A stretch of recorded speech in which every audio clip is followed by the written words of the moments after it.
Speaker of the Edo State House of Assembly has resigned, with a new speaker sworn in to take over the leadership of the House. In Bauchi State, the ruling All Progressives Congress is also recording a fresh wave of political realignment, with the party receiving new members from across the state. On our discussion segment today, we'll turn to agriculture, examining what it takes to make farming not just the means of production, but a sustainable and profitable business enterprise in these contemporary times.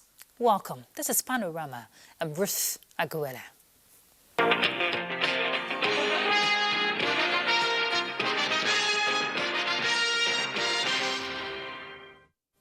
There has been a change of leadership in the Edo State House of Assembly following the resignation of the Speaker, Blessing Agbibako.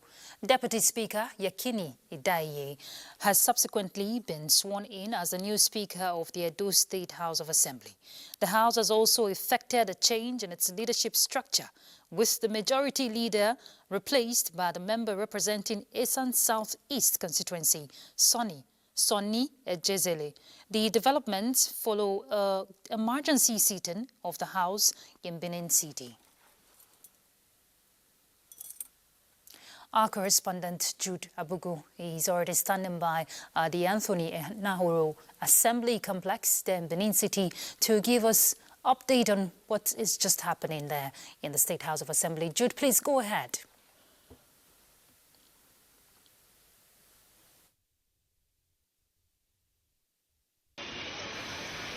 All right, thank you, Ruth.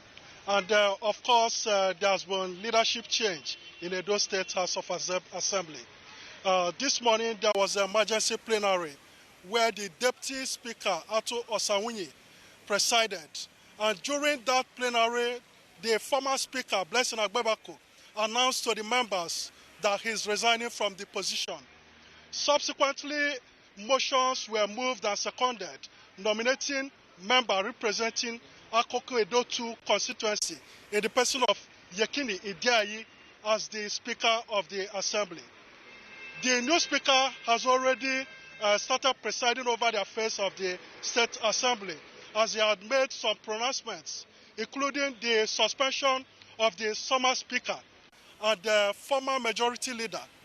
The former Speaker I'm referring to is Blessing Agbibako, while the majority leader former majority leader is Jonathan Aibamaho, who was also suspended alongside minority leader and minority whip. The majority leader has also been replaced by Ojezele, who is representing Esan, his constituency. We now have a new speaker who the members expect will make the assembly to be more effective, because there has been some resentment from some of the members that the assembly has not been very effective due to what they allege that the former speaker adjourned sitting for a very long period of time, up to 1 month. Okay, Jude, going by, based on reports, the frictions we saw during the former speaker's tenure, I want to believe that what is happening today, when you spoke, I don't know if you have spoken to any of the members, how are they taking this new leadership based on their expectations?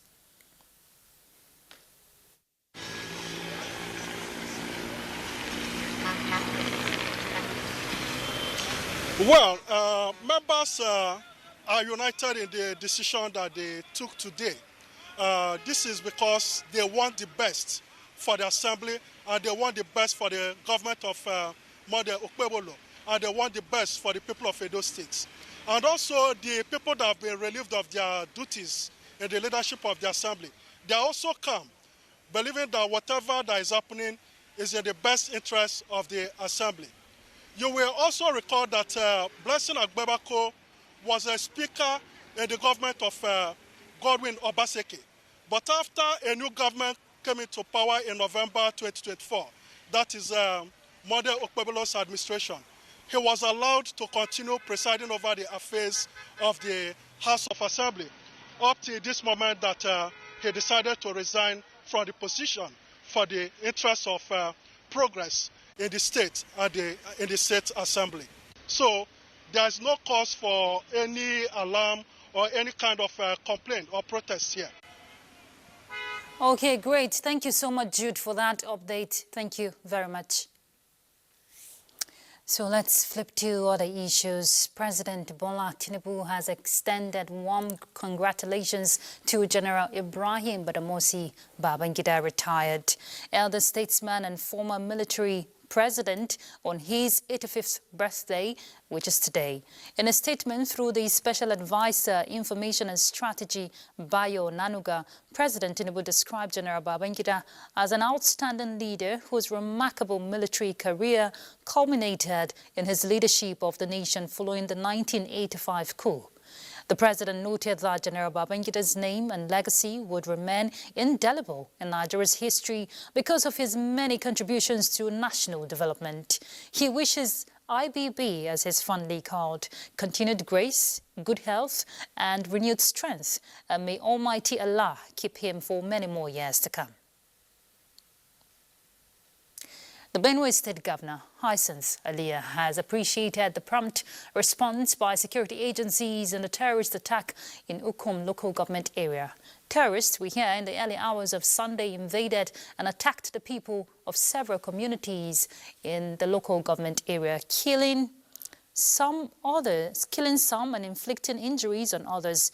In a statement by the Chief Press Secretary, Tesu Kula, the governor consoled those who lost loved ones and the injured, vowing to give the necessary support to security agencies to effectively protect the residents. He urged security agencies to continue mounting guard in strategic areas across the state to be able to tackle the terrorists. Amid appreciation for the recent security gains, representatives of communities across the Old Borgu region, including Baruten and Kayama in Kwara State, Borgu and Agwara in Niger State, and adjoining areas of Kebbi State, have acknowledged President Bola Ahmed Tinubu and the state government for their efforts towards improving security in the region. Suleiman Abdulwahab reports. I'm glad to report that our calls and cries were heard over the abduction of our people in Woro, Yashikira, and other communities.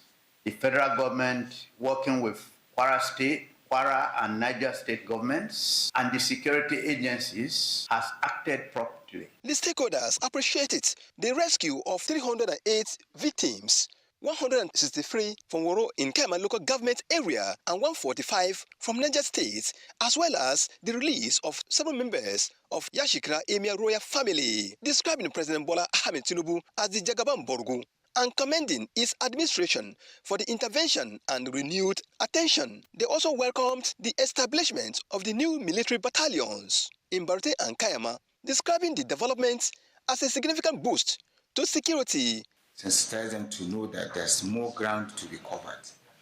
We appreciate the setting of the 2 battalions. The communities are excited that the government has decided to establish military brigades in certain strategic locations. We hope those brigades will be quickly fortified, supported, to ensure that this will flush out. We have a lot of infrastructure deficit, both in Kwara, Kebbi, and Niger.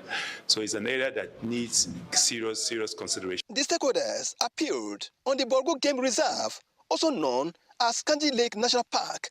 They called for a review of its size with a view to strengthen security for the surrounding communities. In Abuja, Suleiman Tabu Abdul Wahab, NTA News. A chieftain of the ruling All Progressives Congress on the platform of support groups Council North Central, Lamin Aliyu, says the party's performance in the Saturday Osun governorship poll was a testament that the party is still formidable despite the narrow gap. The deputy director of the council explains that the party should come together, evaluate its performance, and above all, unite in all fronts to face the bigger battle that lies ahead, as he describes President Tinubu's achievements as evidence of good governance deserving of continuity. Differences among party leaders, aspirants, stakeholders, and support groups must be managed through consultations, dialogue, and reconciliation. No individual ambition should be allowed to undermine the collective interest of the party. The group urged everyone to make different levels of sacrifices that will endear the people more to the party and sustain the legacy projects of the president for quality life, progressive leadership and sustainable economic reforms. And in Bauchi State, the All Progressives Congress has received a major boost, we hear, with over 150,000 members defecting from opposition parties, including APM and PRP. Muazu Hassan will tell us about that.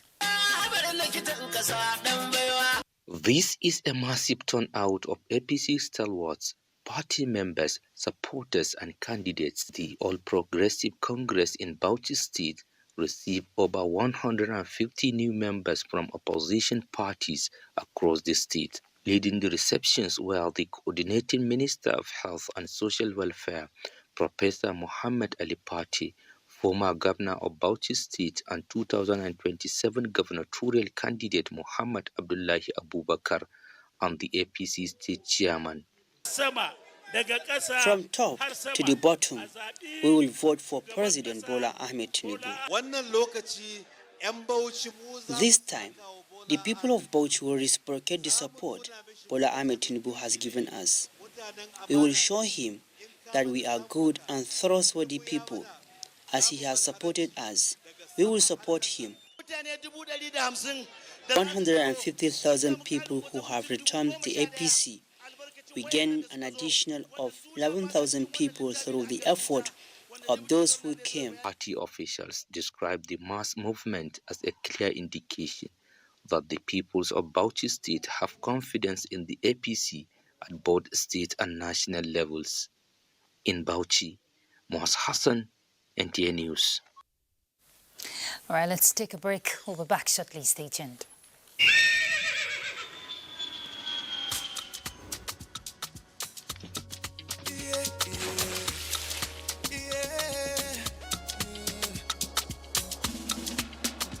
From the Atlantic across the savannah to the Sahara, we rise, a land of the free, we know they tire. We dream great, our spirit is undying.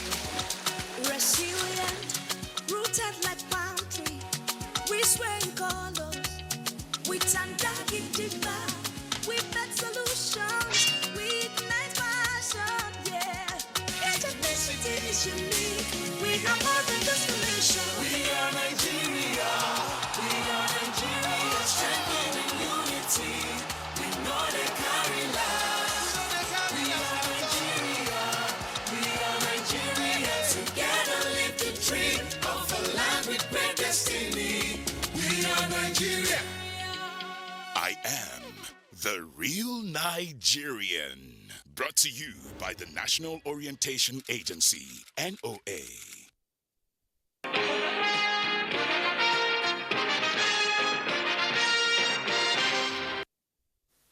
Thank you for staying with us.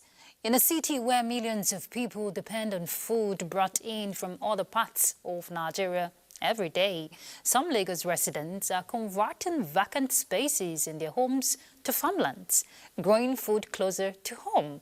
But can urban agriculture really help feed one of Africa's fastest growing cities? Adejoke Odeka has answers for us.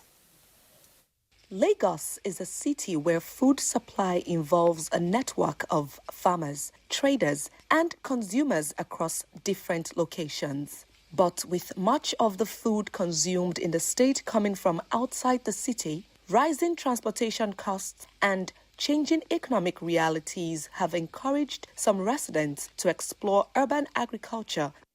My mother is one of the many urban farmers in Lagos, turning available spaces into productive farms and contributing to food production within the city. I spoke with her about the challenges and benefits of growing food in the city. I started out of curiosity and interest. When I started, I was enjoying it and I continued. Then along the line, I discovered that I could make money out of it. Challenges are enormous. One, feeds are very expensive.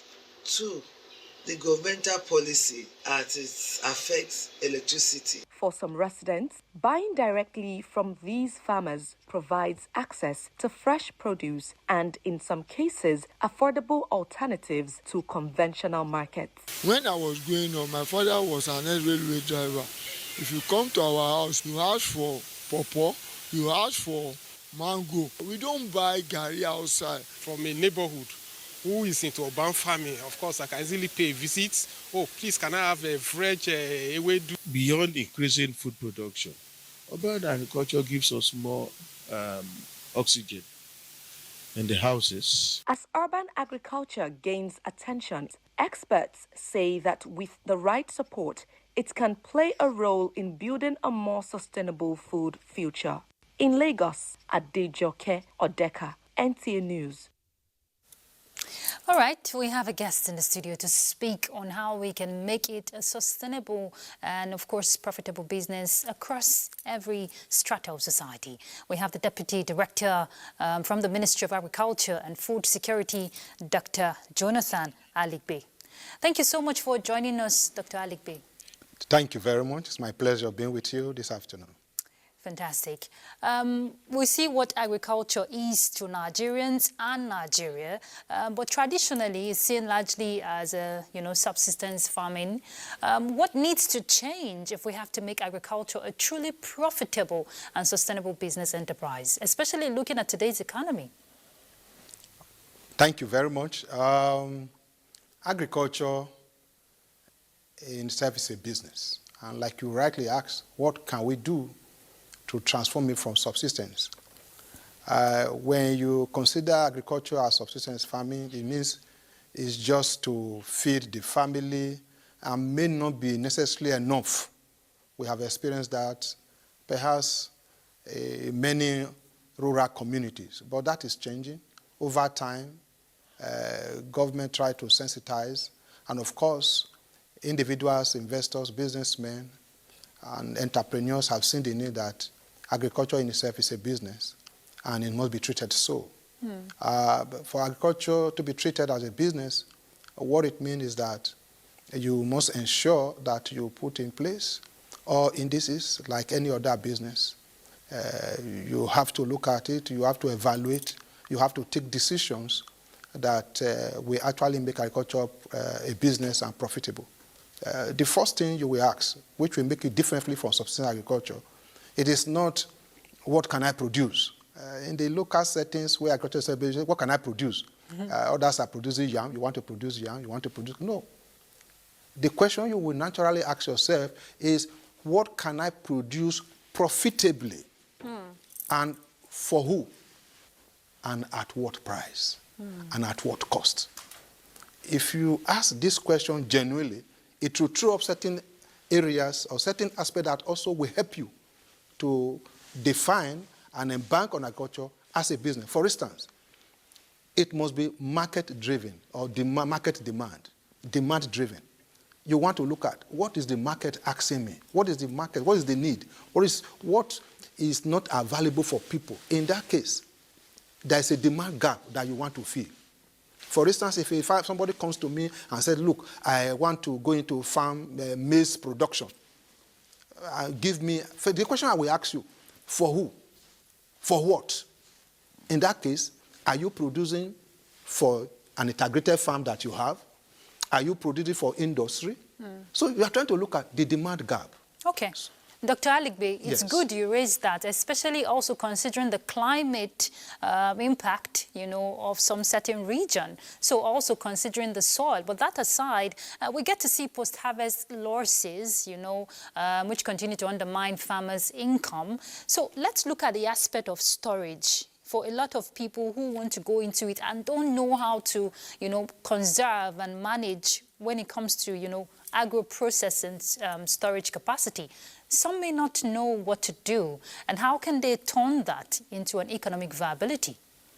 Okay, you see, what you are trying to say now is look at the entire value chain. Yes. From production, processing, and marketing. That's where storage comes in. Yes. So if you want to take storage as an aspect, again, it takes us back to the question we're trying to ask. Aside market-driven, you want to ask, are the infrastructure available what are the infrastructure? For instance, if it is cold room, or maybe you want to have a cold store, let me use a local language cold store, either for poultry or for small ruminants or large ruminants, where you want to sell, the question you want to ask yourself, is electricity available? Because it's a necessary condition, because that is storage. Yes. So infrastructure is also very, very important. You must define infrastructure. You must also define your market. You must identify the market. Because the time it will take you from point A to point B, where storage is required, is also very important. Exactly. So these are some of the things you take into consideration before you embark on it. And of course, issue of post-harvest losses is a major concern, particularly if you look at the way if you go to our urban market, you see the waste, particularly for fruits. If it's during the season for fruits, whether mango, whether tomato, or whatever, you go to market, either in Abuja, in Lagos, or elsewhere, you see the waste, you begin to wonder. And there are so much way we can convert that. First and foremost, we should be able to look at what do we do. And people should also take up responsibility, particularly as a business, to manage such situations. And also learning education about it. A lot of people, leave that gap aspect. So very briefly, Dr. Aligbe, because of time, we know it's urban farming is also gaining, momentum. Let's look at ways the federal government also can intervene. We're already seeing diverse of interventions, especially, with support for fertilizers, seedlings, and even grants to smallholder farmers. But for that person, who want to turn their backyards or their space, what can they gain? It's very simple. Okay. When you talk about training, though we have a post-extension delivery system in the country right now, but there are other aspects where you can receive training or receive information concerning urban agriculture. And it's very simple, turning your backyard or your courtyard into agriculture. It could be for vegetable, it could be for other crops, for instance, yam. Just to use the sack in your compound, you just use maybe even empty bags of cement, or just get 100, arrange them, cut a tuber of yam into 20, treat it the way it should be, and plant it. Just little education. You will get this thing, and you get it done easily and make profit out of it. So it's simple, it's not that difficult. But what is that you must have an interest. The farmer must be interested, household must be interested in turning their space available into profitable agricultural venture. Okay. And also, too, outside crops, it could be fisheries, it could be livestock. But when you do all this also, if you are going beyond livestock, beyond the crop to go to livestock or fishery, there are other things you must take into consideration. What you must take into consideration, you must also take into consideration the social and environmental impact. For instance, if water management, where you live, in your house, the estate or the street where you live, if water management will become a problem to your neighbor, you find out that will also influence the choice. Okay. Talking about choices, I like the part you talked about yam. Yam is my favorite meal. So you've just given me a business idea. Thank you so much, Dr. Aligbe. Yeah. Thank you for coming on Panorama. We do appreciate. Okay. All right. Yeah. So let's look at other issues. Nigerian television authority stations nationwide have been advised to increase their local content programs to give enough variety to the teeming viewers. NTA's Director General Abdulhamid Dambos stated this while addressing management staff during a visit to NTA Mina. Dauda Mohammed reports. NTA's Director General Abdulhamid Dambos, who was welcomed by the General Manager NTA Mina, Abubakar Atahiru Nahuta, inspected recently installed equipment in the master control room, main studio, solar system inverters and control, as well as the digital terrestrial transmitter. The Director General commended management and staff for their dedication and resilience, noting that staff teamwork should be the guiding principle in achieving success. He advised staff to increase local content in their programs, bearing in mind the guiding principle behind the establishment of stations nationwide, which is to inform, educate, and highlight government programs, policies, and activities. For me to come around and say a big thank you for what you are doing. So thank you. I really appreciate it. General Manager, NTA Mina, Abubakar Atahiru Nahuta, assured the DG that all observations will be addressed. NTA will continue to set the standard because you definitely can beat the rich. And that's Panorama. Thank you so much for being part of it. I'm Ruth Agowele. Bye.